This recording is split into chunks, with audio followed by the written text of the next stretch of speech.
So don't read a lot into the Sunday or the Monday numbers on their own. We have weekend unevenness, and if that weren't enough, we've got a little bit of a delay in getting these today because we're starting earlier. We have 2,146 new positive test results to report for a total statewide of 111,188. And as I said, these numbers may not be quite entirely complete. So would ask you, give us till tomorrow and Wednesday, look back a few days and then average those days in if you're looking for trend lines. As we look at the curve, Mahin, of new COVID-19 cases, it remains flat. But as we'll discuss in a few minutes, before we can get ourselves on the road to recovery, we need this curve to bend down and to stay down. Sadly, we, with the heaviest of hearts, report an additional 106 lives lost, meaning that we have now lost a total of 6,044 blessed brothers and sisters of the New Jersey family to COVID-19 related complications.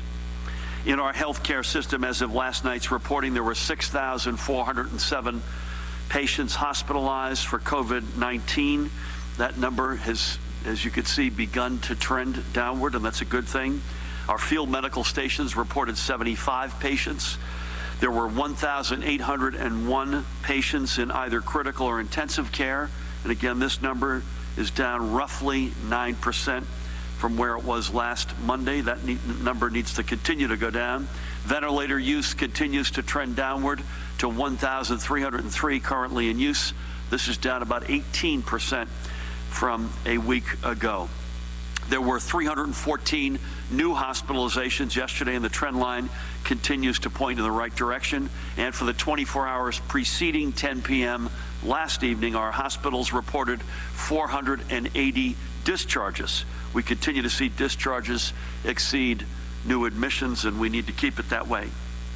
This data, which we receive and report every day, is the measuring stick of our progress against COVID-19, with the slight footnote that I've already mentioned, and that is the weekend numbers coming into early week get a little bit choppy.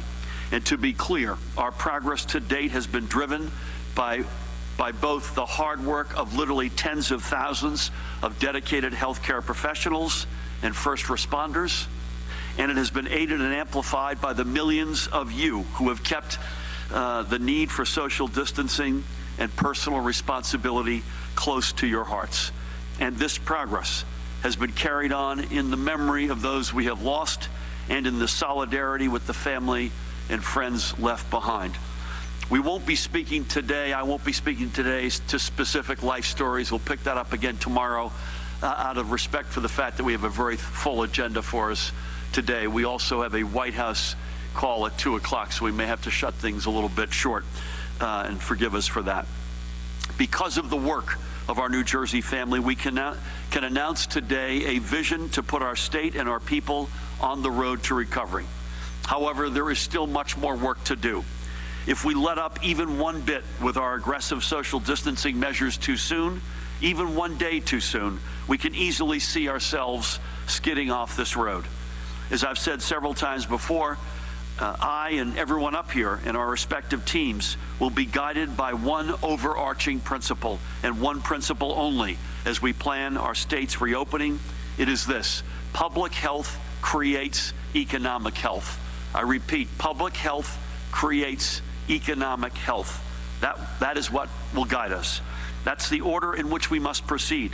It means that before we reopen non-essential stores and businesses, before we can reopen our parks, or before we allow in-person dining in our restaurants, among any host of other activities, people need to know, first and foremost, that their health, that your health, will be safeguarded from COVID-19. With that principle as our starting point, again, public health creates economic health. We could put ourselves on the road back with a clear vision for moving forward and guided by objective metrics and mileposts we must meet in order to move forward. The road back is driven by data, science, health progress, and common sense. We will use rigorous standards that are equally smart and thoughtful. and everything we do will be filtered through our New Jersey values. This roadmap is designed with one goal only: to restore the health, strength, and well-being of New Jersey for the long term.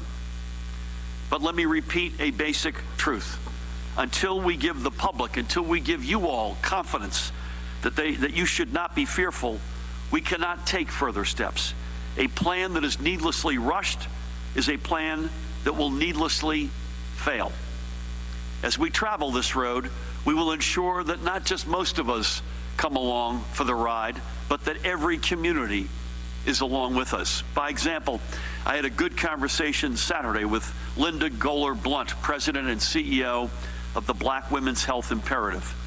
We know from the data that COVID-19 has had an outsized impact on our communities of color, something that Judy and I have spoken about here, that Sheila and Judy and I have spoken often about.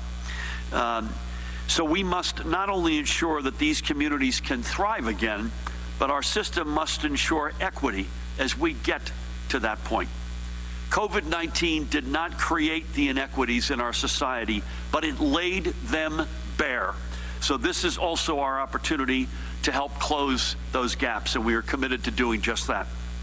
We will also ensure that our road back merges with those being traveled by our regional partners through the Multi-State Council. This isn't just about New Jersey, although it is first and foremost about New Jersey. For us to rush ahead, for example, of either Pennsylvania or New York or any of our other 4-state partners, or vice versa, would risk returning our entire region back into lockdown mode. Now, to be clear, this doesn't mean that we will or even can take every step at the exact same time or in the exact same way as our neighbors. That did not happen as we closed our states, and it won't happen as we reopen them, but we will do it in a harmonized way. We will share information and make decisions based on the guidance of our public health and security experts, and with an eye on our North Star, which is to protect lives across not just our state, but across our 7 states, and indeed across the nation. And I think I speak for all 7 governors in our council when I say we only want to have to do this once. So, with that in mind, here are the 6 principles that will keep New Jersey on the road back, using renewed public health to create renewed economic health. Adhering to the first 4 principles will secure our public health. 1, following trends of sustained reductions in new COVID-19 cases and other key metrics reflecting a decreasing burden of disease. 2, expanding testing capacity and speeding up the return of results. 3, robust contact tracing. And 4, ensuring safe places where those positively diagnosed in the future can isolate. When we have accomplished these 4 steps, we can move to principle number 5, responsibly restarting our economy to restore our economic health. And finally, to secure our future, we move to principle number 6, ensuring our resiliency. If we follow this road, we give ourselves the best possible chance to succeed in the months ahead. Our first order of business is to secure the public's health. And as I noted, this will require us to meet our first 4 principles. The stay-at-home order, which has been in effect since March 21st, will remain in effect in its entirety until further notice. For us to move out from underneath this order, we need to see at the least a sustained reduction in the number of new positive COVID-19 test results, new COVID-19 related hospitalizations, and other metrics. And we will also need to see our hospitals step down from functioning under a crisis standard of care. We will be looking for trend lines that show 14-day decreases. We cannot look at just one day or one snapshot in time and say we've succeeded or failed. We will need to look across the length of time and to not be distracted by any statistical noise. We need to ensure that we have a robust and fully functioning healthcare system ready to meet the challenges ahead.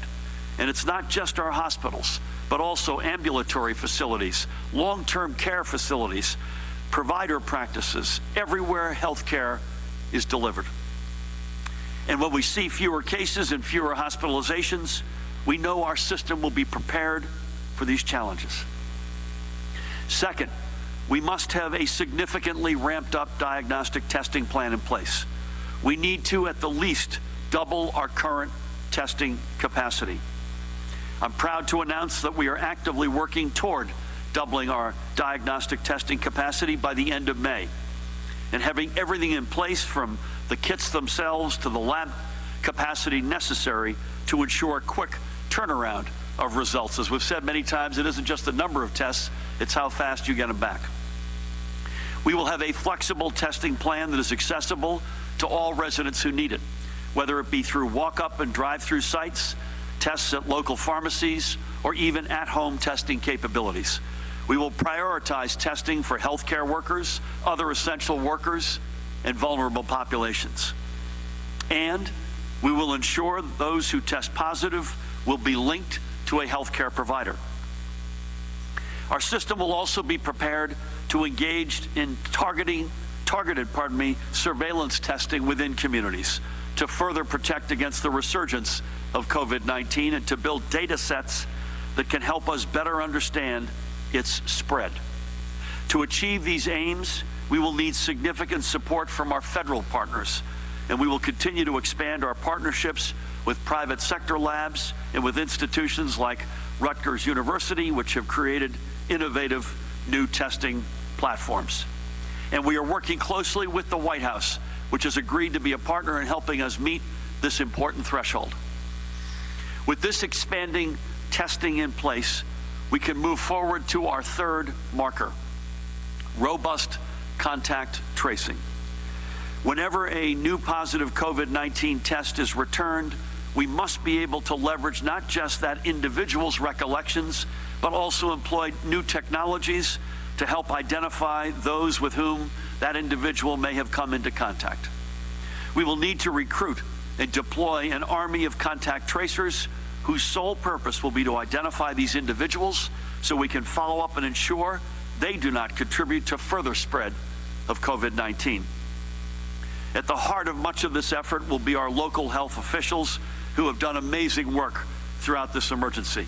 And backstopping all of this will be our Department of Health and its experienced and dedicated professionals.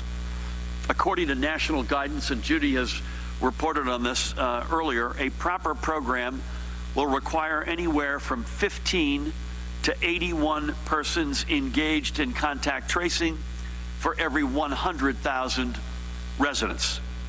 For New Jersey, this can mean for anywhere between roughly 1,300 all the way up to over 7,000 people to take on this work.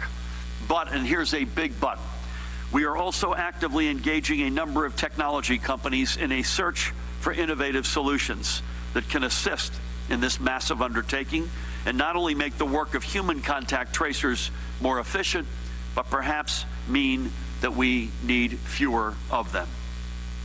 And this now moves us to our fourth step in securing public health. To the greatest extent possible, we will need to provide those who do test positive in the future with a safe and free place to isolate themselves and protect others from COVID-19. We must also be prepared to support these people with wraparound services as needed. We are fully prepared that when we restart our economy, we will see COVID-19 cases. Even if we bat 1,000, even if we get everything right, we will see cases. That's not just the nature of the virus, as Ed and Judy and Christina and others have reminded us, but it is the nature of the reality when you combine it with a reopening, even a responsible, well-timed, well-structured reopening.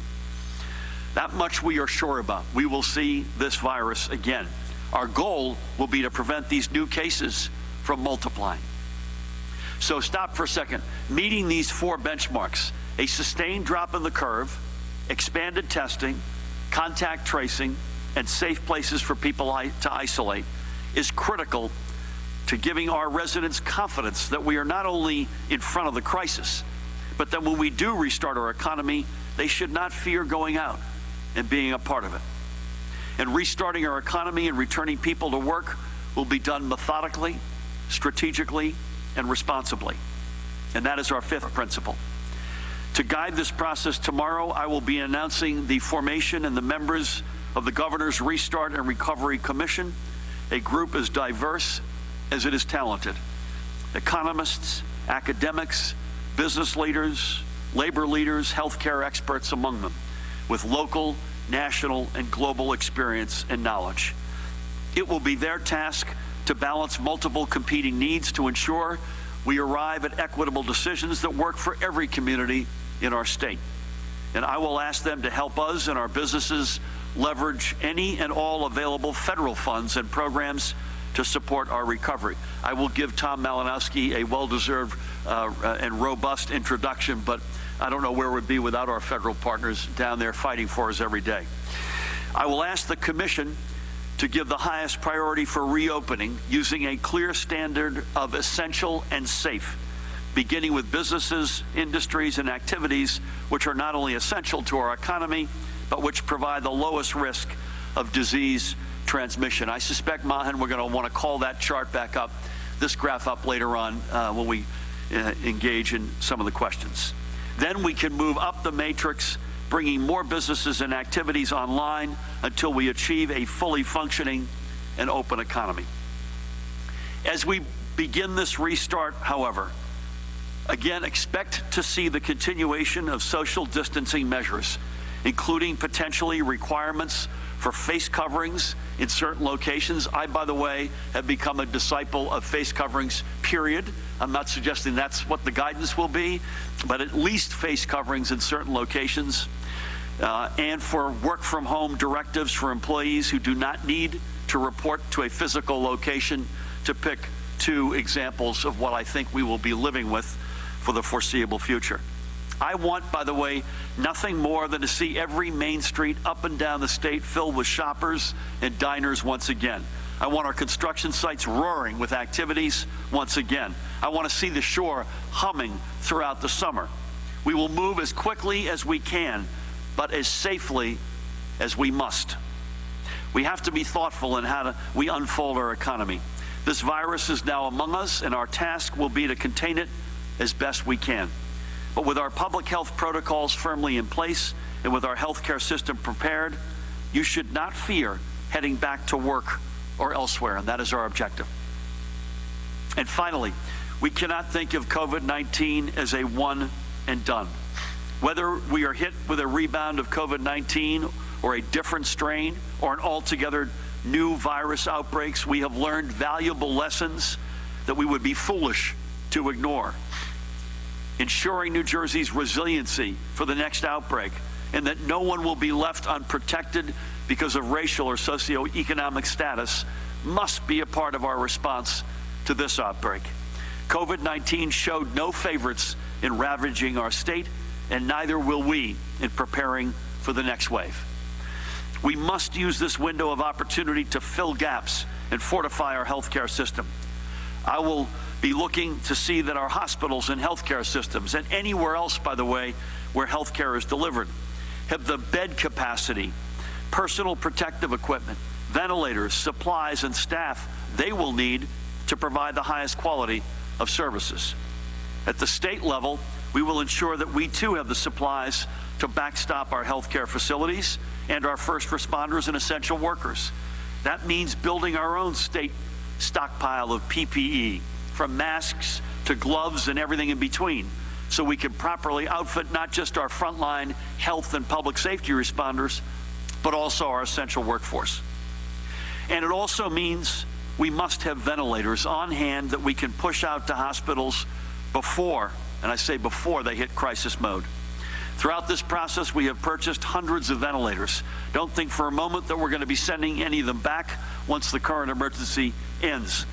We cannot find ourselves in another situation where we must rely on the federal government or our corporate and philanthropic partners, by the way, around the world, I might add, to source what we need.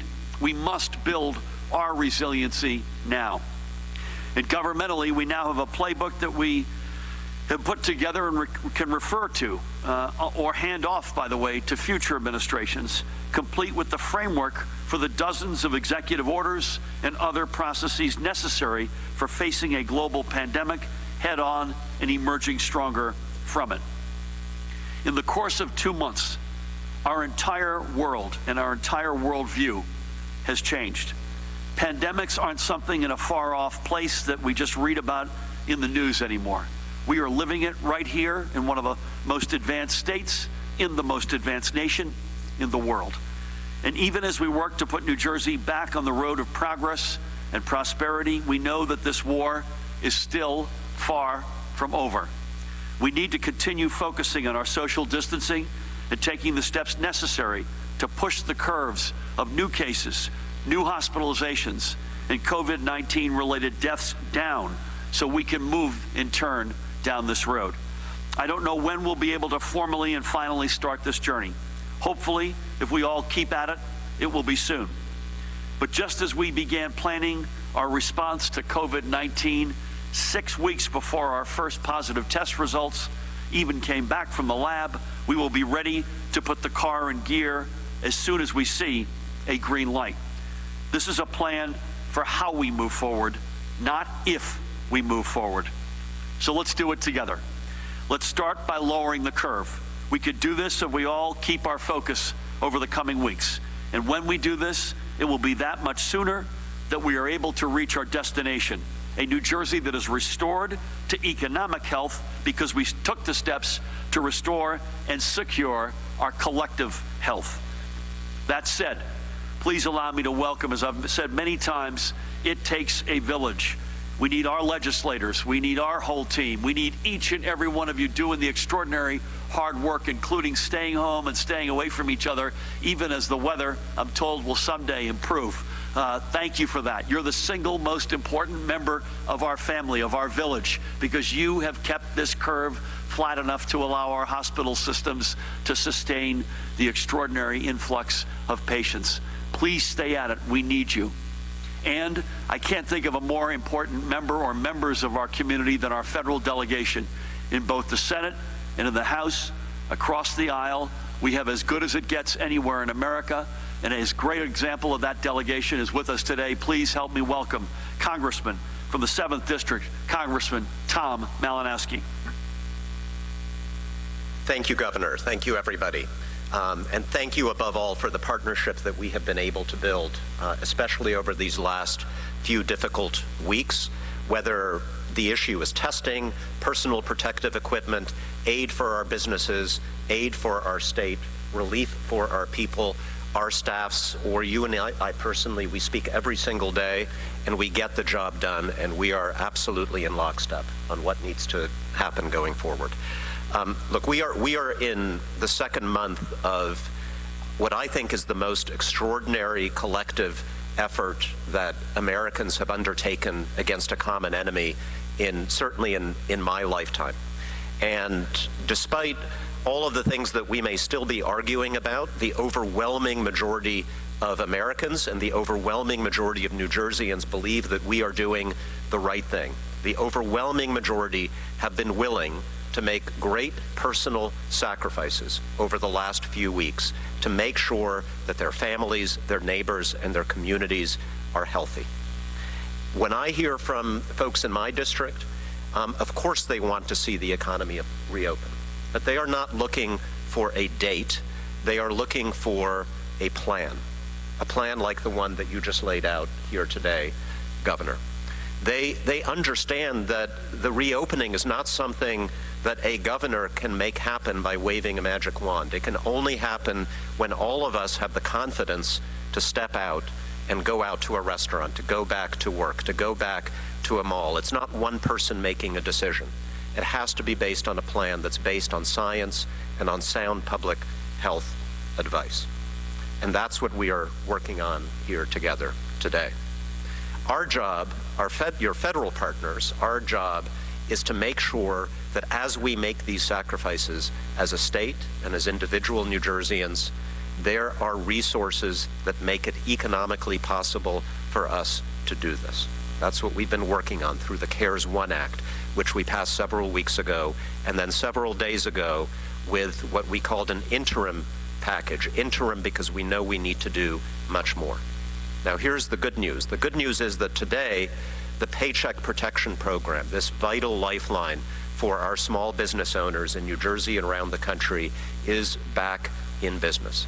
So for all of those small business owners who have been trying to hold on, who were frustrated in the first couple of weeks of this program because the banks were not returning your calls, because the loans were not coming through, that program is back in business today. So all of those who had applications in and who were waiting, I hope that over the next few days you will hear good news.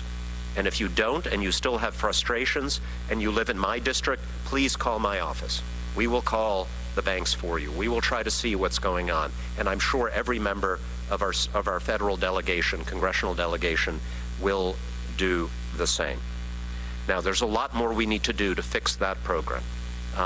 One thing that we did in the bill that we just passed was to set aside a large share of the money for our smaller community-based banks and credit unions, banks that make a habit of dealing with the smallest businesses in our community. We've all seen the frustrating, infuriating stories about larger publicly traded companies that did not need this money, that got in the front of the line, and unfortunately the banks favored their existing loan customers. That is not what we intended. That is not what the bill said, but that is unfortunately what happened. So we are setting aside more of the money for small businesses. Unfortunately, we still have a frustrating refusal on the part of the administration and the Senate to fix the eligibility criteria for that program, and we're going to have to deal with that in the next bill that we pass. The other issue that we have been working on, and this has also been intensely frustrating over the last couple of weeks, is the need to get relief for our state governments, including our state government in New Jersey, and for our local and county government. In the first CARES bill, we approved a fund of $150 billion for our state and local governments. And we did this because we understood not only that states would be taking on new expenses to fight this disease, but that they would be seeing a dramatic loss in revenue for obvious reasons, because the economy is virtually shut down. We absolutely intended this money to be helpful to the states that are dealing with this loss of revenue. We felt that we had an explicit commitment from the Trump administration that that would be the case. Unfortunately, it has not been the case, because the state of New Jersey and all other states have received guidance telling them, for some reason, that they cannot use this money to compensate for lost revenues due to the COVID-19 epidemic.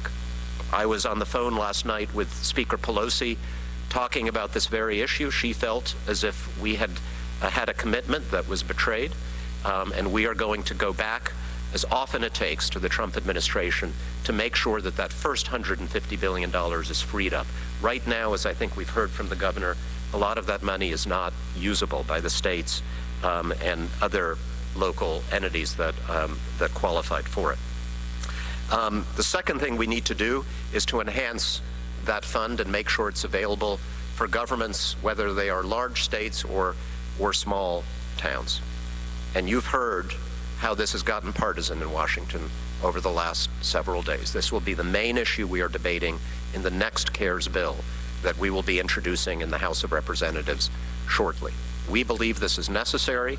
We've heard some very divisive rhetoric from Leader McConnell in the United States Senate regarding, well, his attitude about what he called a, quote, blue state bailout. It is irresponsible, and in my view, also unsustainable. Irresponsible because, after all, it is states like New Jersey that create the economic wealth of the United States, including by paying for most of the things that states like Kentucky and Tennessee and Alabama and Indiana do to take care of their people in education and in health. We get in New Jersey 90 cents back from the federal government for every dollar that we pay in taxes. The average resident of Kentucky gets $2.41 back. It is outrageous to suggest that somehow we are asking for a bailout. It's irresponsible because if we end up, and if states and local governments end up having to lay off teachers and firefighters and police officers and other state and local employees, guess what happens? They collect unemployment. Guess who pays? The federal government. For businesses, we have set up a plan deliberately to encourage continued employment. We don't want people to go on unemployment. Why should it not be the same for state and local government employees? And finally, it is unsustainable because we are not just talking about employees of states. We're talking about state and local government down to the township level in the United States of America. I represent a district, the 7th District in New Jersey, that has not one single town with more than 50,000 people in it. Every single one of my towns is hurting right now. Every single one is seeing tax revenue dry up. Every single one is debating how long they can continue to pay those school teachers, those cops, and those firefighters. This is about the survival of small town America.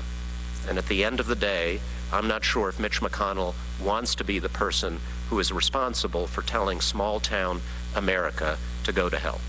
That's what he's doing right now. Well, in my district today, we are going to be releasing a letter that's going to be signed at right now we have 45 or 50 mayors and freeholders. About half of them are Republicans. 2 are congressional leadership saying, please approve this relief money. It is not a bailout. It is to enable state and local government in the United States of America to exist through this crisis. And I think that is a bipartisan call that you are going to see coming from state governments, county governments, local governments from across this country. I know a number of my colleagues in the House are generating similar letters. It's gotten partisan in Washington. It is completely nonpartisan in state capitals and in small town America. And we are going to make that argument, and I believe we are going to win that argument in the next bill that passes certainly the House of Representatives, but I believe the next bill that will go to the President for his signature. We owe this to everybody who is making a sacrifice right now, to everybody who has been lost, to everybody who's putting their own self-interest to one side until our community and our state and our country is healthy again. Thank you very much.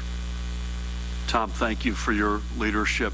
To take the cents and dollars and turn it into the total numbers consistent with what you've just said, we send over $70 billion more to Washington, the federal government, than we receive.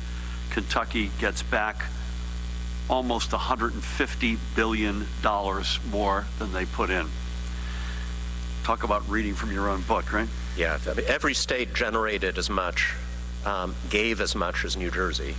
There would be a massive surplus in the federal budget, not a deficit. So we do need, I just want to reiterate, thank you, Tom, for everything you're doing. And you made a point about the mayors and freeholders. This is not a partisan point right now. This is overwhelmingly doing what's right for our state, for our people, for our country. And I said what I said last week. I would have said it if Mitch McConnell were a Democrat. It's just completely irresponsible. And just to use this as we had a very good call this morning, I thought, with the congressional delegation, both senators as well as the full delegation in the House. And I repeat now what I've said several times in this room, but also on the call. Senator Bob Menendez in the Senate has got a $500 billion bill co-sponsored by Senator Cassidy, a Republican from Louisiana, which does exactly what Tom is referring to. And there's a chance, it sounds like, that the House may have a bill that is similar, if not even larger, and that's what the doctor ordered right now, right? Yes, that's actually my bill. That's your bill. And also bipartisan. So again, the key is we have about 140 co-sponsors, a number of Republicans in that list. I think every member is hearing this from their hometowns, from their state governments. This is not partisan back home. It has been made partisan for reasons that are mysterious to me by a few people in Washington, D.C. That is what we will have to overcome over the coming days. Amen. Thank you again for that and for everything, Tom. It is a real treat to have my partner in government back with us today. She has been extraordinary, as always, particularly in this crisis, not just as lieutenant governor, but also in running the Department of Community Affairs, which touches every, speaking of small towns, touches every single one of them in every corner of this state, and would love to ask her to say a few words. Please help me welcome the Lieutenant Governor of the great state of New Jersey, the one, the only, the singular, Sheila Oliver. Thank you very much, Governor. I think that you and Congressman Malinowski hit the nail on the head. We have to prioritize health, public health. And I think, Governor, the road back is reflective of the sentiment of the people of New Jersey. In a very short period of time, our people in New Jersey have had to learn with intensity about a disease no one ever knew existed. And in a short period of time, as we have seen what has happened in our part of the Northeast Corridor, New Jersey being number 2 behind the state of New York in the number of people who have become infected and the number of people who have been hospitalized and the number of people that we have lost. I think that New Jerseyans understand we cannot just tomorrow flip a switch and go back to life as normal, be normal, pre-COVID-19.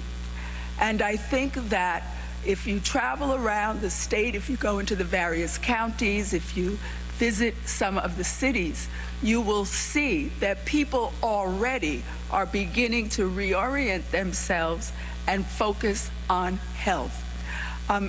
For those of you that have elder grandmothers, or you remember some of your elder uncles and aunts, they always told you when you were young, if you don't have health, you don't have anything. I think the road back is very measured. I think it is tempering and it is combining the needs of getting our economy back on track, but at the same time, prioritizing health, wellness, and sustaining life in this state. It's very interesting. At the Department of Community Affairs, we deal with all 565 municipalities. We have been on the phones constantly in the past month and a half with mayors, with city council people, with freeholders, with people who chair various boards and authorities across the state. And I think that what has been shown through the leadership of the governor, it has created a real unity between and amongst people from one state to the other, from one end of the state to the other. And Congressman Malinowski pointed out the divisiveness that you see on Capitol Hill in Washington. We are not seeing that in the state of New Jersey. I think that this shared experience, COVID knows no neighborhood, it knows no zip code, it knows no socioeconomic status. And I think it has snapped us back into reality in this state about the role of government, what government can do in the lives of people. And Governor, I just want to tell you that our mayors and our local elected officials are pleased with the leadership you have brought to this experience that we are having, and could not be more pleased that you are taking the deliberate steps that you are taking. So I want to thank you for that. Thank you, Sheila, and thank you for everything you're doing. And you look at what we've got in terms of rental relief and folks dealing with mortgages and evictions and whatnot. So much of that runs through the Department of Community Affairs. I can't thank you enough. You've been working morning, noon, and night, and you've been an extraordinary partner in peacetime and now in war. So bless you and thank you. You make a fair point. I didn't agree with everything he stood for by a long shot, but I always admired Ronald Reagan as a guy who could seize the moment. But I got to call him out on this. When he said government is not the answer, government is the problem, that is not the case today, with all due respect to the president. We need government now more than ever before, and we're reminded in this awful tragedy of the role that's indispensable that government can play. And our job is to deliver as much of that as consistently and as comprehensively as possible. And back to Tom's point, we can't do that without the back and fill of a lot of federal money to allow us to continue to deliver for our residents. Sheila, thank you for everything. I'm not used to having Judy Persicelli so far from me. After 2 months, I feel like we're always cheek to jowl, as they say, but please help me welcome the woman who needs no introduction, the Commissioner of the Department of Health, Judy Persicelli. Thank you, Governor and Lieutenant Governor, Congressman Malinowski. As the governor shared, our hospitals reported 6,407 hospitalizations, of which 1,801 individuals are in critical care, and 72% of those individuals are on ventilators. We're actually seeing slight decline in our hospitalizations in the northern part of the state, and a flattening in the central part of the state, and a slight uptick in the southern part of the state. Last evening, there were 5 hospitals that were on divert for portions of the evening and night. 3 of them were from central New Jersey, 2 of them from North Jersey, none from the south. Today, we're reporting 2,146 new cases from 10 p.m. Last evening. I just want to remind you that means it's not comparable to what we've been reporting in the past. So we try to collect this data in the morning, but the hospital data is from 10 p.m. the night before. So combining that seems to make a little bit more sense at this point. Along with the governor, we at the Department of Health are sad to report 106 new deaths, for a total of 6,044 fatalities in our state.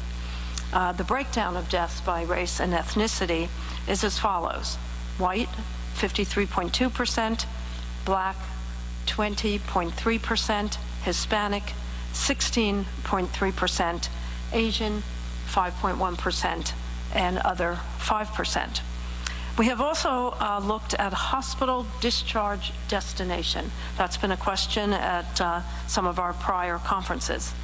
A sample of 773 cases reveals that 24.7% of those cases were discharged to a skilled nursing facility, 3% to a rehab facility, 1.8% to hospice, 10.8% are among individuals who have expired, 0.9% left against medical advice, 2.98% were discharged to another facility type, and 50.32% were discharged home.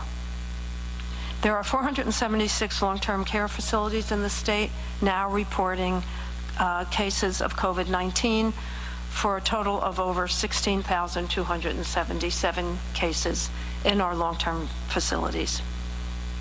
The state's veterans' homes are now reporting 263 residents positive, and sadly, 97 residents have expired from their total census of 714. Our state psychiatric hospitals are reporting 152 patients have tested positive, and they have reported 9 deaths, and that has stayed steady for the last number of days. Our field medical stations have treated a total of 346 individuals and have discharged 270 of them. According to lab data from this morning, of the labs sending us their COVID-19 results, 204,651 individuals have been tested, with 88,064 testing positive, for a positivity rate of 43%. That ends my report. Stay connected, stay safe, and stay healthy. Thank you. Judy, thank you. The positivity rate, just for folks watching at home who may be watching maybe just today, or others who have been watching every day, that has slowly begun to drift down over the past week. Either you or Ed, any color on that particular trend, which I assume is a positive one. Ed, do you have a mic on you or not? You do. Here we go. Yes, thank you. Yes, it's definitely a positive trend. As you've mentioned, we're seeing these positivity rates gradually decline, and what you've been talking about here is our cumulative positivity rates, which means you're having hundreds of thousands of tests. It takes a long time to move that gradually down. We also look at the positivity rates on any given day, meaning daily over time. That moves faster, as well as we do some additional looking at the different areas in New Jersey to see what's happening. So for example, at its peak in Bergen County, about 60% of all their tests were coming up positive. At this point, they're down to about 30% or so of all the tests becoming positive. So that's a huge difference as far as that goes. As the Commissioner mentioned, we are seeing some increases in the South, but overall, the state is definitely trending in the right way when it comes to those positivity numbers. Sorry to make you get unmasked there. So that's an important point for folks who may have missed that. It's not just that the number cumulatively is trending down, but the snapshots of recent moments is meaningfully down from peaks. And that's that's on the list of trends that we're going to be watching very carefully to get back to where that road to recovery goes. Counties, Judy, staying the same in terms of the positive test results. These 6 counties still overwhelmingly have the highest concentration. There's positive test results and sadly fatalities in all 21 counties. But in order, Bergen, Hudson, Essex, Union, Passaic, and Middlesex continue to have the big bulk of them. The racial data is consistent and troubling, as it has been since we've been reporting it.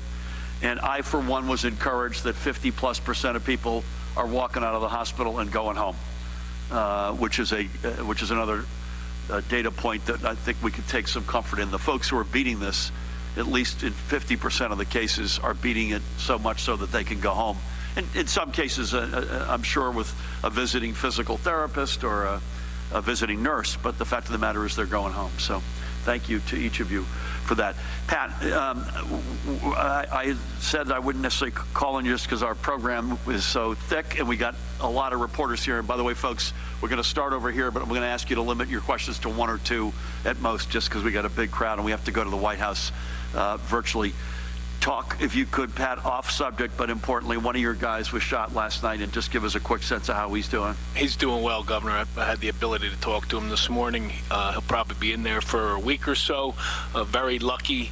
The investigation is ongoing, and the Attorney General and I plan to stream live tomorrow morning from the Rock the details of what we've found so far. So to everybody who's reached out to both him and his family, greatly appreciated, and he's doing well.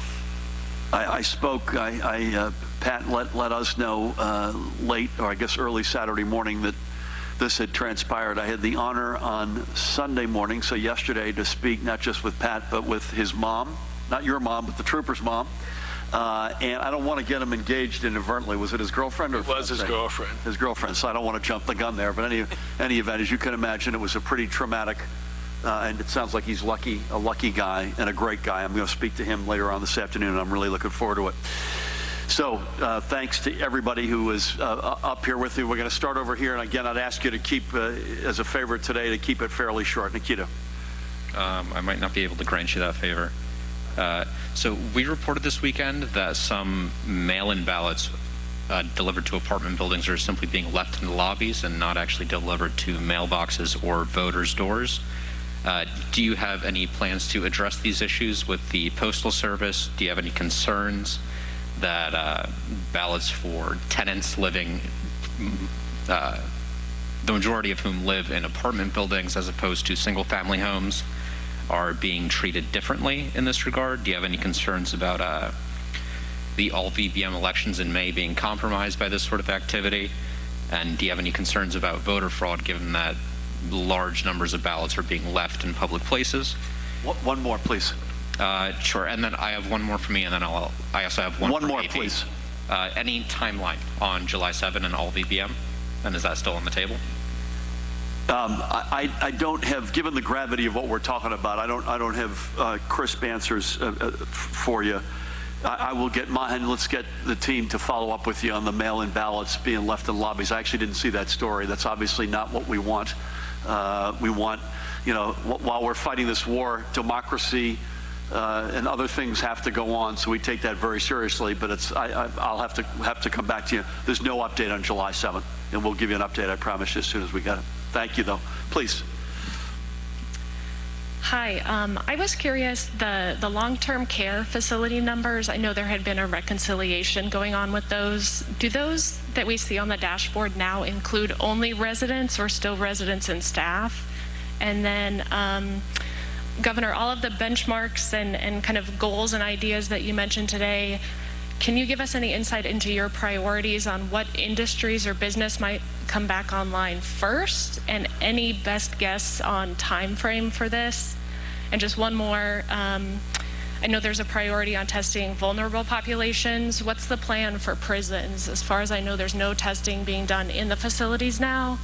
So I wonder if we'll see any of that before people are released back to their homes. Can you Okay.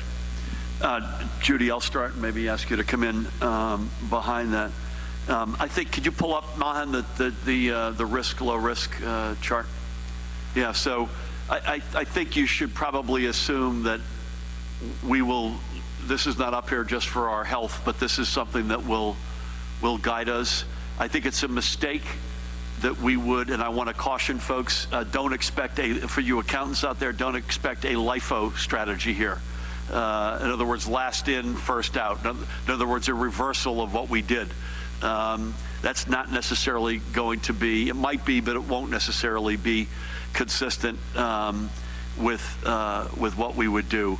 But it's going to be the workplaces and other venues where we have a high degree of confidence that social distancing and other related norms can be effectively executed.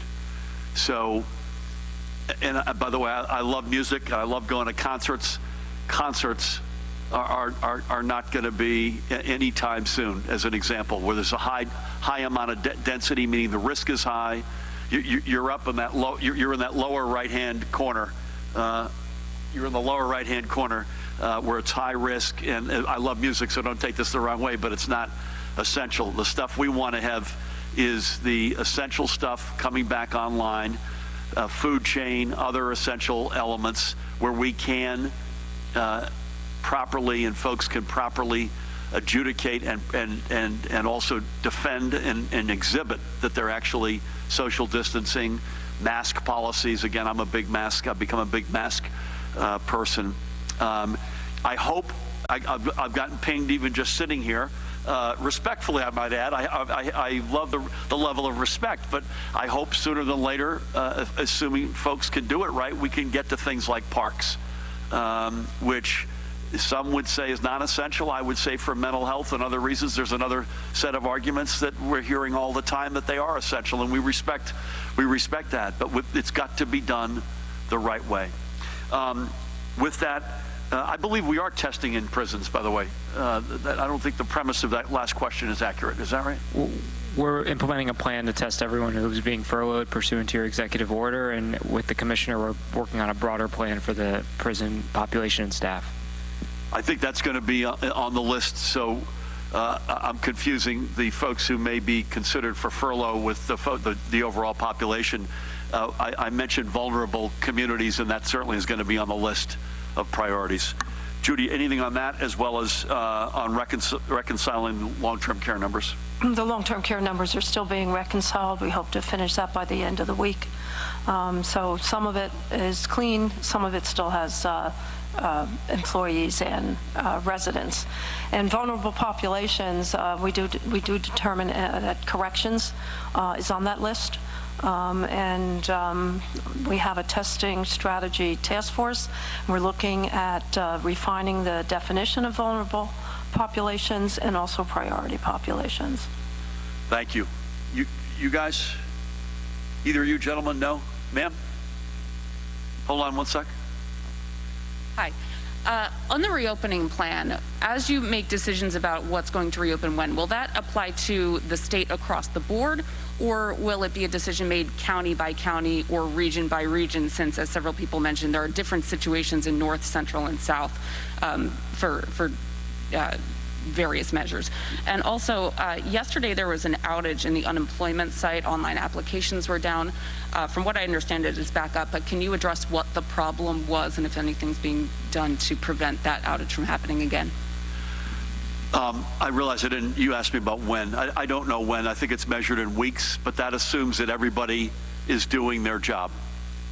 And so everybody, folks, if you want to get back to some semblance of normal, the most important thing you can do right now is to keep doing what you're doing. Stay at home, stay away from each other. That is job number one, and the extent to which that continues to succeed, it allows us to start going down that road. Too early to tell on regional versus statewide. I've used this example before, but it must be referred to again because it's a good example. Some counties have said, hey, wait a minute, we're less dense. We have fewer people, fewer visitors normally to our parks. Here's the problem, and this is, unintended consequences here are very much in our mind, that may be true, but the minute you open up 2 or 3 parks, either a county park or a state park in those counties, you get the rest of the counties, if not the rest of the region, showing up on a good weather weekend day in particular in those parks. And that scared the heck out of us. I mentioned this a few weeks ago. I think it was on April 4th and 5th, if my memory serves me, that it was the first warm weather weekend, and we surveyed with Pat and his folks, and the park police surveyed the parks, and they had congregations and a lot of out-of-state plates. So now, having said that, I mentioned this within the past couple of days. We have had successful regional steps taken, the most important of which is Judy's regionalizing the healthcare realities into the north, central, and south. And that's been hugely effective. As we built out capacity, as we realized we needed to move assets around, whether they be ventilators or beds or even hospitals on divert, and they had to move patients, that worked really well. So I would never say never, but my bias will be leaning toward making statewide decisions, unless we see a real unique reason to do otherwise, or unless we see a really bifurcated reality in terms of the virus and its impact on the state. Did I answer your questions? I think. Unemployment had crashed. I don't know why it crashed, but it did crash, and it was back up, I was told, at 6 p.m. last night. And so they're still chopping through, and I know folks out there are frustrated. I don't blame you. We had this conversation on the call with Tom and his colleagues this morning. This will not make anyone feel any better, but we are leagues ahead of virtually every other state, but there's still a backlog. I know folks are still frustrated. You won't lose one penny, I promise you, including of your federal plus up. Thank you for that. We'll come down to Matt in the front here. Matt. So thank you, Governor. I understand your apprehension about wanting to give a date, but it appears in some of the stuff that you laid out, you talked about testing doubling maybe by the end of May. It looks like some of those other measures that you implemented could take a couple of weeks or additional months. I'm just curious how you square that then maybe with things like opening up schools possibly in the middle of May, and maybe just some sort of clarity if there's any light at the end of the tunnel for New Jerseyans. On unemployment, curious, when will unemployment system be able to handle gig workers and self-employers? And also, if you can give an update on the number of backlog at the Department of Labor for unemployment claims. And just lastly, why can't more businesses, or another question from readers, why can't more businesses that consider non-essential open for curbside and delivery and things like that? Is that something that you can, would you consider expanding the sort of businesses that can be open or closed at this time? Do you have an example? I don't off the top of my head. Okay. But I mean, just, like basically, I guess, if it's a store that might sell like equipment, farm equipment or something like that. Some of this I don't have, and we'll get you what the backlog looks like, but I was told the backlog this morning, I think, is back to what they have normally been dealing with pre-crisis. Did you hear the same thing, Matt? Yeah. But we'll get you more information on the backlog. Mahan, help me out here. Backlog, where it stands today on unemployment, as well as specifics on gig workers and self-employed, and those were the independent contractors you rightfully raised was a particular challenge. So we'll come back to you. Yeah, I think this is weeks. I'm not sure it's months, Matt. I don't want to be accused of not giving light at the end of the tunnel. I think we've been very clear on both sides, and I think we have to continue to be clear on both sides. You have to continue to stay home until we say otherwise. I know it's frustrating. I know as the weather someday will get better, is going to really get to folks, and I get that completely, but it's working, and this is the #1 weapon we have in this fight. But it is working. So you could say both of those things. You could see the hospitalization numbers. They are coming down. We have to continue to see them coming down. So I'd love to say that it's tomorrow, but I don't want folks, it isn't, but I also don't want folks to lose their hope, because we're winning this and we will get through this. Sadly, not without casualty, but we will get through this. But I think it's a number of weeks, and I mean that. I've sort of led the witness. I mentioned that we believe we'll be able to at least double our testing by the end of May. So that's basically 5 weeks from now, to put that on it. So I would not say it's a number of months, but I also would remind folks that these viruses come back. Even if we do it exactly right, Judy and Ed will tell us they come back, no matter how good we might be. Nothing new on schools. We've promised an answer by May 15th. And we will abide by that, and that's where I'd be on all that. Thank you for that. We'll come back to you on the unemployment insurance as well as the gig and the self-employed. Real quick. On testing, because the other day we heard that the Rutgers spit testing, we were talking about 10,000 maybe in a week or two. How did this change to double the testing capacity now to the end of May? It seemed like that was... Yeah, because there's different parts of the food chain. There's the actual testing materials you need, depending on which test you're doing. If it's a viral test, you still need the healthcare worker and the PPE. How quick is the turnaround? The reagents. So the answer is, I'm also not going to overpromise and underdeliver. How's that? Maybe that helps square. Thank you. Sir. Two for you, Governor. People want to know why there is no response from your phone number. They're saying it's either busy or the voicemail is full. And also, you stated that testing will be doubled by the end of May, but current tests are hitting a rough ceiling of 3,000 to 4,000 over the last 2 weeks. Are you concerned that current testing presents an incomplete picture of the outbreak in New Jersey, and how do you know that anything other than extensive asymptomatic testing will give you the data that you need? I have no idea what the answer to your question about my phone is ringing busy. This phone, by the way, is literally, as I sit here, exploding. I don't know. I can't give you a good answer on that. But I feel like certain days, every 9 million folks in New Jersey have my number, so I've got a little bit of a opposite feel, and I welcome that, by the way. I'll let Ed and Judy answer the latter, but I don't think 3,000 or 4,000 is the number that we're looking at. We were, I think, Ed, you had said we were 7,000 to 9,000, and that was 2 weeks ago, and we're up from there.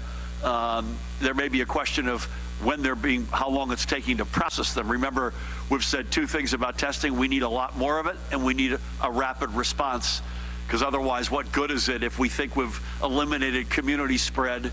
I come in from out of state, I test positive, but I don't know that for a week. What good is it? At that point, the cat's, the horse is out of the barn. So, but the question, Ed, in particular, how do you address the question of how confident can we be in the absence of complete asymptomatic testing of asymptomatic folks around the state? Yes. Again, in a perfect world, we'd essentially test everybody to know exactly what was happening, and we all know that that isn't possible. Yes, our tests are increasing, not decreasing. We talked a couple weeks ago at about 7,000 to 9,000 tests, and now I'd say we're probably about 2,000 tests or so more over that every day on average. So we're probably in the 9,000 to 11,000, but don't quote me on an exact number. It does vary from day to day. Part of what happens when you're talking about trying to get a sense of what's happening happening in a broader population, in an asymptomatic population, or to know what's happened in the past, then you're talking not only about the test to detect the virus, which is the nasal swab or the spit test or so forth. Then you begin talking about doing the blood tests to look for the antibodies to get a sense about what's happening in the population in a broader sense. And we are moving forward together with Rutgers to do some of that testing to get a sense about what's been happening in broader swaths of New Jersey as well. So while our picture will never be completely complete, we'll never have as much information as we absolutely want, we're definitely working more and more towards that picture every day.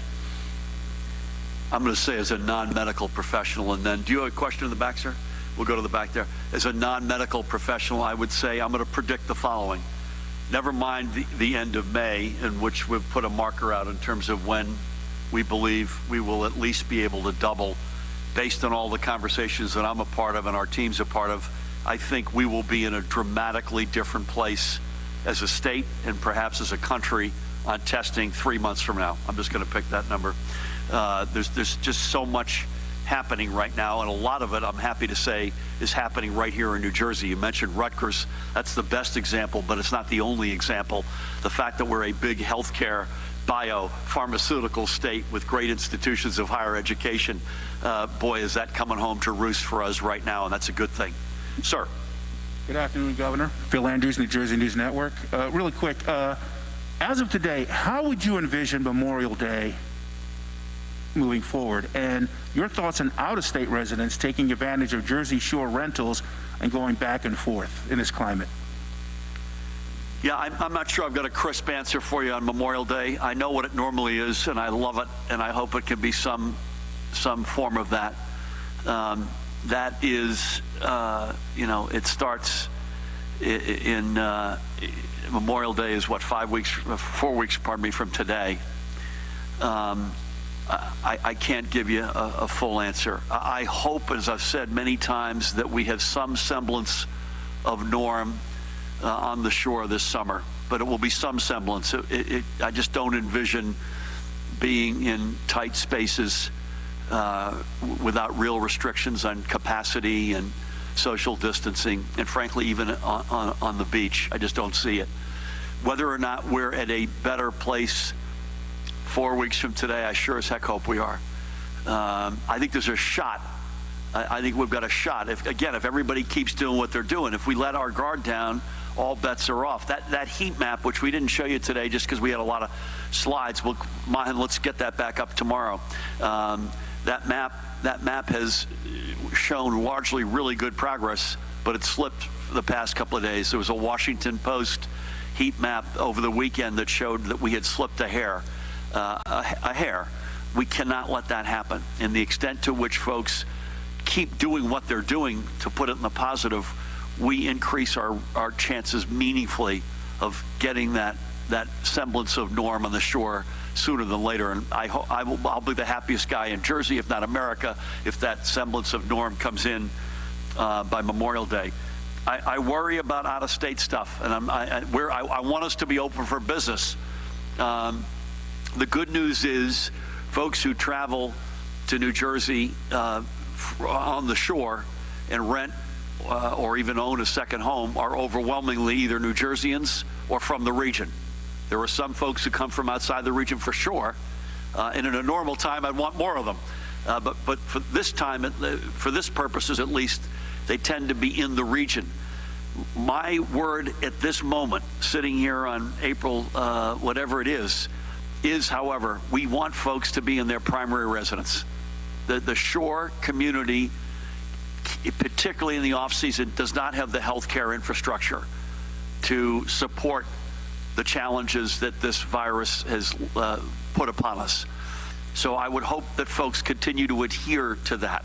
Whether or not we're 4 weeks from now, we're in some kind of a more normal reality where folks can continue to do, again, particularly if they may be coming from the region that is consistent with the 7-state council that we've established, where while we're not doing things exactly alike, we're doing things broadly in a similar fashion.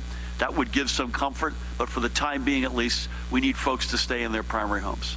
Thank you. I promise you we'll update as we have something. Sir. I didn't recognize you there. I think you got a different...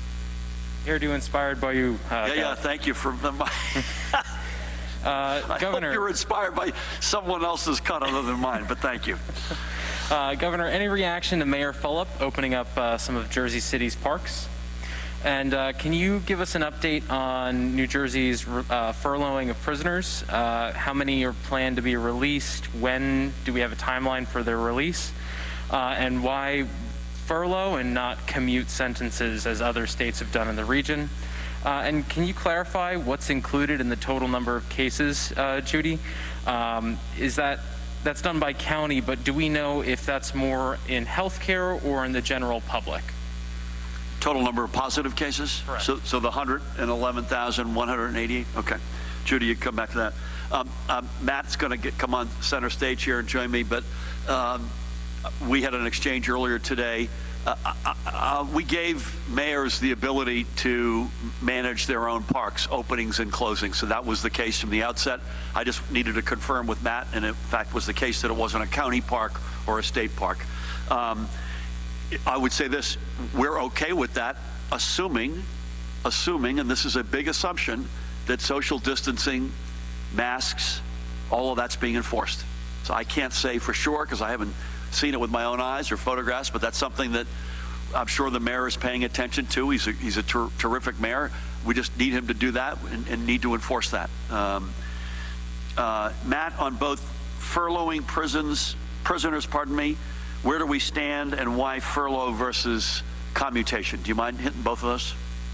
Sure. The commissioner has approved, I don't have the exact number, but it's more than 50 furloughs through the weekend. He's approving them on a rolling basis each day. These started with the list of prisoners who are both over 60 and have an underlying medical condition. He's now working through a list of people who are either over 60 or have an underlying medical condition, as well as the list of parolees who are approved for parole but haven't hit their parole date yet. With respect to why furlough and not commutation, the furlough is a process that is in statute for the commissioner. It is for medical. It's a medical furlough process. We felt it was a better way to go, in part because it kept them under DOC custody. Given that if the pandemic abates, these are folks who will be coming back in, as opposed to a commutation. Given the time period and the number of people we had to review, the number of files we would have to do for a commutation, it just wasn't practical. Judy, do you mind addressing the question of what do the total cases include? Thank you. The total cases are those that are reported directly into the communicable disease service system, either directly from the labs or also from the local health departments. There's not an easy way for us to tell whether it's the general populace seeing less cases or it's healthcare workers being more likely to be infected. Anything we can delve from the data or no? I don't think so. Ed, do you? It's I'll give you, while Ed's getting his mask off, I think the least reliable trend line, even though we like it when it flattens, is this one, the positive test results, because of the fact, we've said this now for weeks, it does not reflect the denominator. We just know that. We don't know what the denominator is. I don't think anyone does. Anyone in the country or probably in the world, but we know that number does not reflect it. It is a proxy, and that's why we pay attention to it. But beyond that, Ed, anything else you want to add?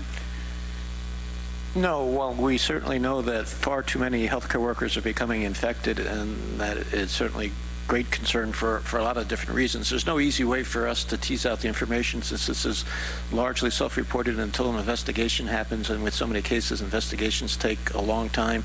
So there cannot reliably tell you what percentage of those reports coming in are from healthcare workers or not.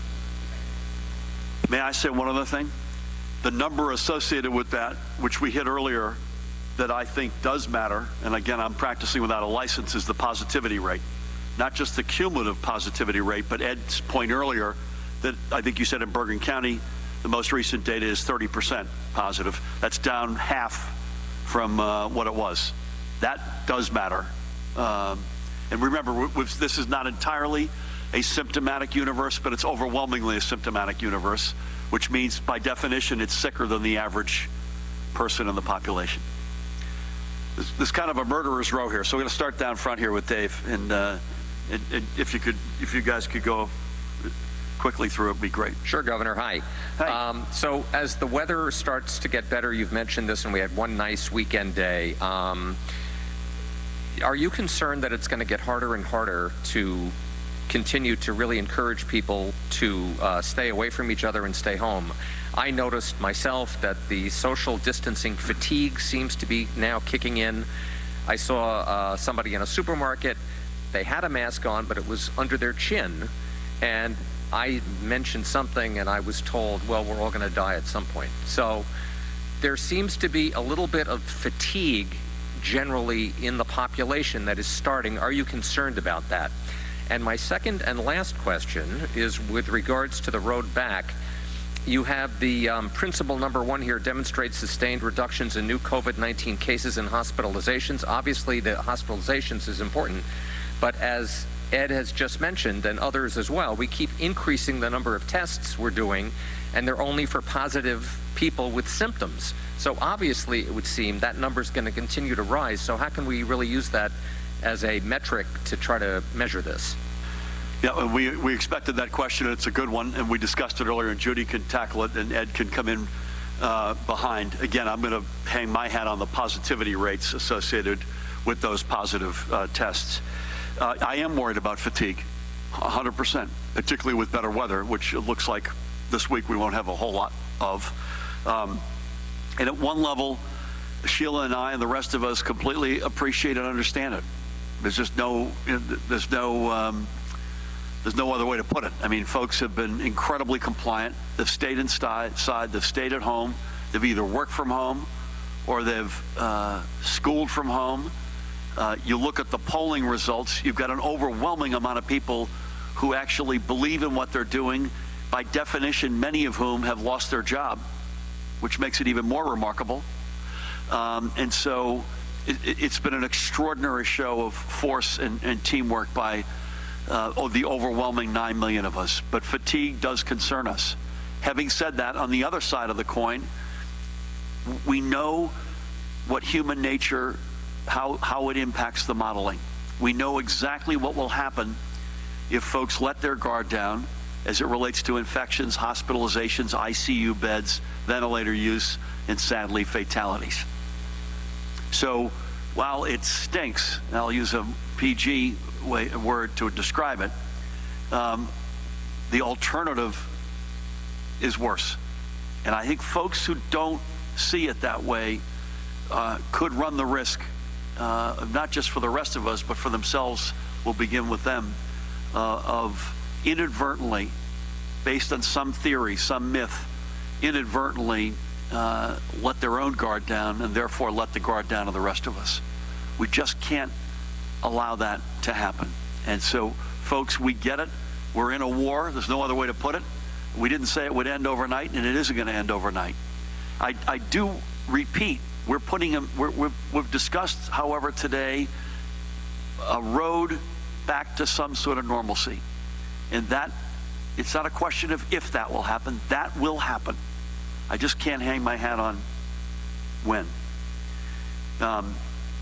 I would just say, at the risk of time and not repeating myself, the positive test case curve is the one that has yours truly, the least usefulness, because it's not hard numbers, who's hospitalized, who's in an ICU, who's on a ventilator, and sadly, who has passed.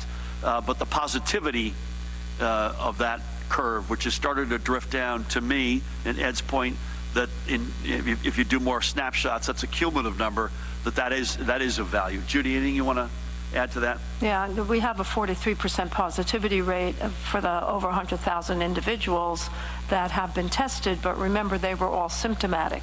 As we start to increase asymptomatic testing, hopefully, what we're expecting is that rate will come down.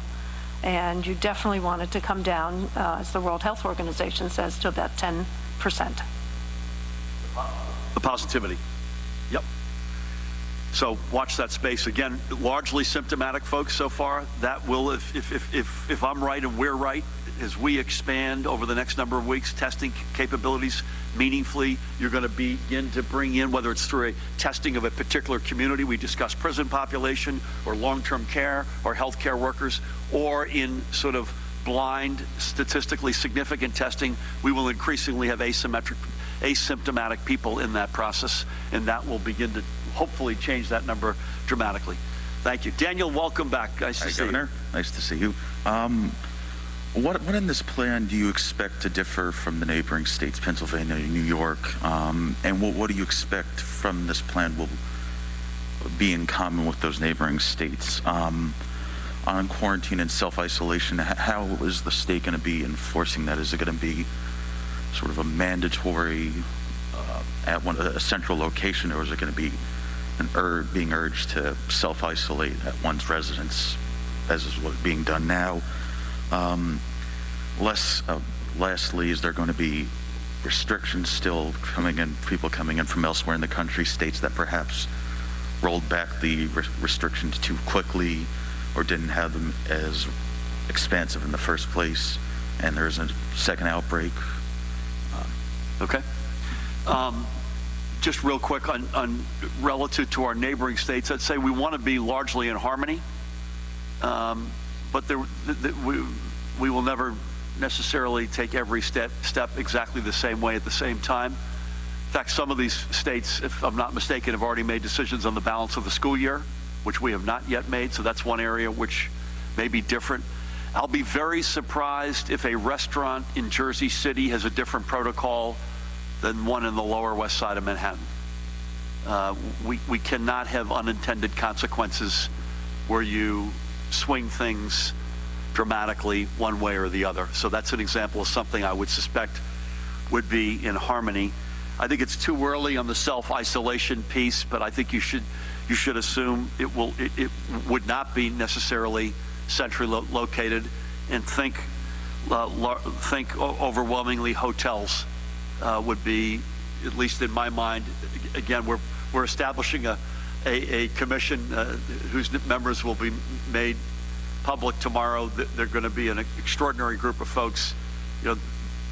These are decisions that we have to still, working with our team, come to conclusion on, but that would be my guess. Thank you. Up back. Thanks, Governor. The principles you rolled out today rely on the acquisition of healthcare resources like testing materials and medical personnel for contact tracing that have been hard to come by the last few weeks. In line with Dan's question, how do you maintain harmony in the timing of a regional reopening when the inputs dictating that reopening are variable and being pursued by separate state governments on separate tracks? And then a second question for Commissioner. Principle 6 is resiliency. I'm just curious what resiliency looks like in the context of long-term care facilities and the department's ability to regulate and oversee those facilities. And what does that look like compared to DOH's current resources for looking after those facilities? May I jump in first, Judy, and then go to you? Raw materials, you're absolutely right. We've got, particularly with Rutgers and other private sector players, we have increasingly the capacity. What's been missing is the supply chain, the actual testing material itself, the reagents, the PPE, if it's a viral test for healthcare workers or others who are taking the test.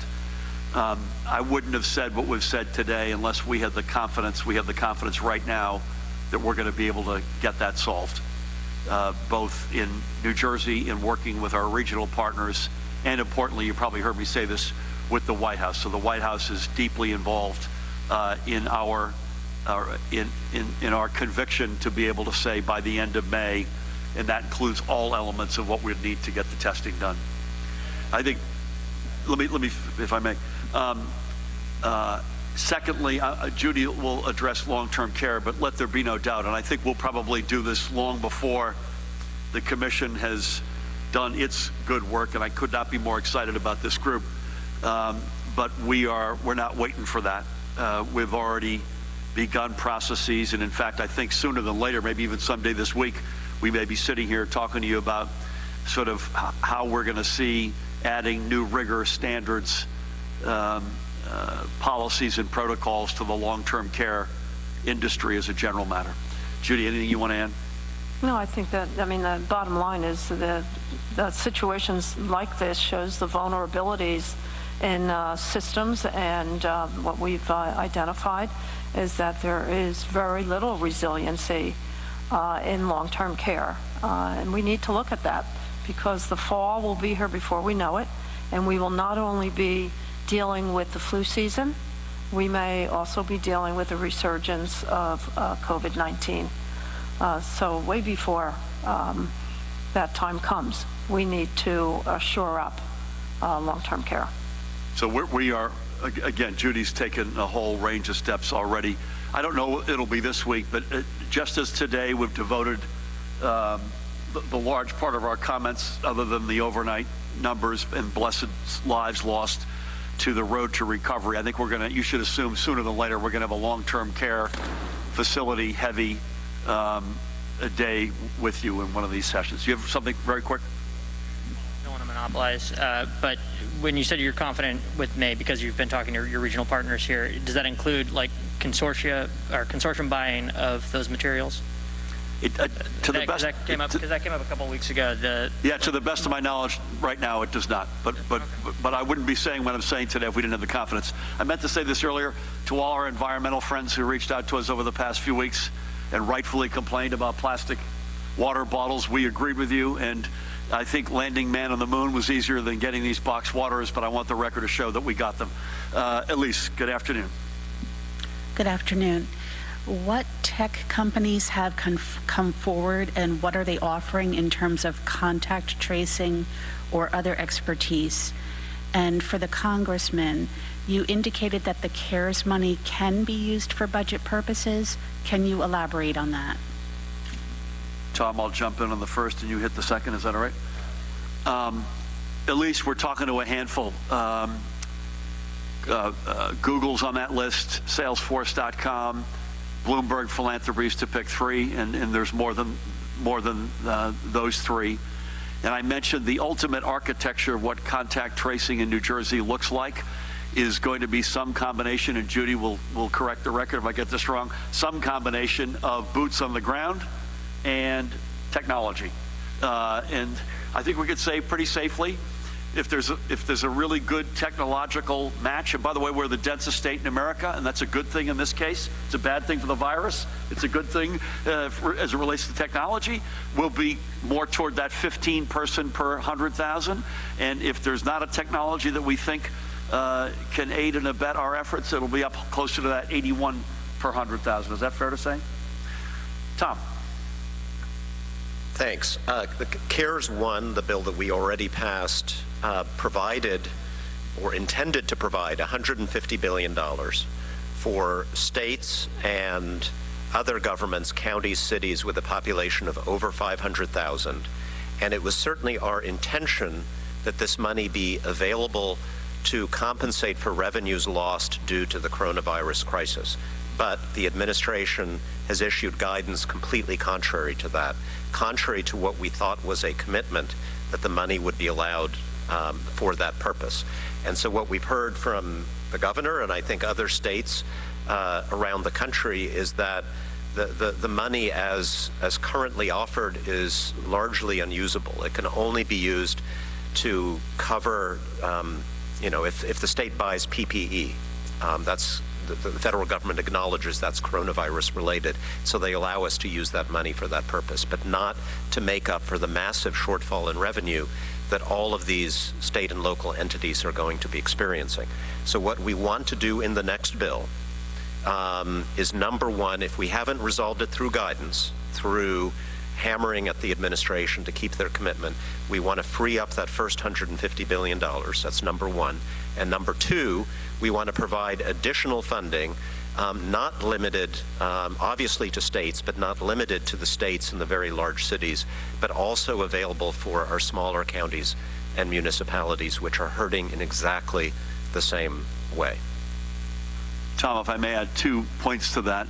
I mentioned I had a good conversation with Secretary Mnuchin on Thursday, which is true. We're still working this, right? So What is important, several things that the Congressman just said were important. Number one, no matter what, lost revenues do not factor into this, no matter how much progress we've made, no matter how hard we try. In the original CARES Act, that's just not on the table. And Tom knows this better than anybody, that the next big bucket has got to include provisions for that. We are making some progress on definition of expenditures. Again, not in the end zone yet, and we'll let folks know when we get there. Tom mentioned also buying PPE. Now, the good news is that's identifiable, as you rightfully point out. Right now, we've got a cost share arrangement with the federal government where they pay 75% of stuff like that. We pay 25%. I want to give Tom a shout out here. We've been pounding the table. I think we were the first state, I'm looking at Matt, I believe we were the first state to ask that go to 100-0 for the duration of this, quote unquote, of this duration of this incident. We're not there yet, but I want to thank Tom and his colleagues because they're pounding away on that as well. So when you get to that direct expense, we had to buy ventilators. We had to buy testing kits for a virus that we didn't know existed until 6 months ago. That's something, again, I want to thank you for your help in getting that needle shifted from 75-25. We're not there yet. We need to keep pounding away, and I thank your leadership for that. So, at least thank you. Last one, please. Thank you, Governor. Is there anything that you've picked up from other states, anything you've been looking to copy or maybe avoid in developing this, road back plan? And then second, more specifically, in regards to the new Lisbon Developmental Center, it discontinued its ambulance service in 2016, and the mayor of Woodland is reporting that their volunteer EMS is strained given the outbreak at the facility. Is there any consideration at all for DHS in bringing back their EMS transportation service for this facility? I got no color on the second question. We can follow up with you if you can bear with us on that. On the first, listen, there are a lot of great role models out there. And so I can't say that we necessarily picked one from column A, one from column B. But we've tried to come up with something which, again, every step of the way is based on science and data and facts. And that's got to be the way we handle both how we shut it down and how we, God willing, recover sooner than later. And so we're Moneyball on that front, and we'll continue to be. I'm not sure what other states are necessarily Moneyball. Mahan has literally reviewed every single one of them. He may be able to give you a little bit more color. I like the broad outlines that Gavin Newsom in California had laid out. Somebody said to me there was a green, yellow, red color scheme from other states. So listen, we're shameless. If we see a good idea being used somewhere else, we'll take it for here. But it's also got to be, again, fact-based, but it's got to work for here. So it's got to be something that is not just as general conceptual, at a conceptual level, is a smart element, but it's got to work for us. And so, again, we're the densest state in the nation. Huge reliance on biopharmaceutical industry, a very high-end innovation economy. 21 counties with each one of them with positive cases and sadly with fatalities, but very different dimensions. If you compare Essex County, Sheila, to a Salem County, you get a very different dimension, and so you've got to have a plan that can encompass that. And so and we'll come back to you on the Woodland question privately, because I literally don't know, nothing to add there. So as I remask, I want to thank everybody, beginning with my partner in government, the Lieutenant Governor of the great state of New Jersey, Sheila Oliver, an extraordinary representative of our state in Washington from the 7th District, the guy to my left, Congressman Tom Malinowski, the woman to the far right who needs no introduction either coming into this room or leaving it, the Commissioner of the Department of Health, Judy Persicelli, and I want to thank Dr. Ed Lifshitz for being with us as well. Superintendent Colonel Pat Callahan, thank you, and God bless your trooper. Jared and Matt, thank you. So a couple of housekeeping. We'll be here tomorrow almost certainly at 1 p.m. And I'll be shocked if that is shifted otherwise, so we'll see you back here. We will be announcing formally the members of the commission that I alluded to today at tomorrow's event, and it's an extraordinary group. And I would just ask folks, as I do every day, on behalf of Sheila and myself and the rest of our teams, please keep doing what you're doing because it's working. And if folks are looking for hope and light at the end of the tunnel, it's in your hands.